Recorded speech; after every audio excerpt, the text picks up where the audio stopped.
Koçani, si e sheti, domethënë, ku përfund, a do jetë kjo tragjedia e fundit?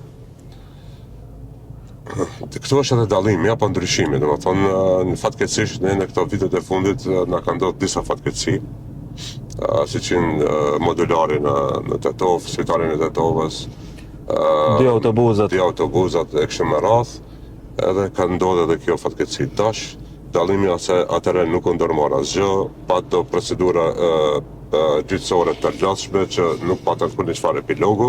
Priza dul. Dhe kemi tash domethënë një qasje këtë ndryshme, domethënë ku veprohet domethënë prej nivelit më të lartë deri më poshtë, deri tash janë ngrit hetime për mbi 70 persona, edhe këtu duhet ta sqaroj domethënë se po ka figura që janë më të njohshme, domethënë për shkak se kanë pas pozitë ministri, mirë po përbërja nacionale e të hetuarve është 95% Maqedon dhe 5% shqiptar, domethënë, sepse edhe këtu duhen të bëjnë një manipulim. Që do të thotë, këto që janë të hetuar duhet të ruhet ajo prezumimi i pafajësisë, pra nuk janë të dënuar, këto janë në hetime dhe një pjesë mirë të atyre duke i njohur, unë besoj që do të dëshmojnë pafajësinë këtë rast.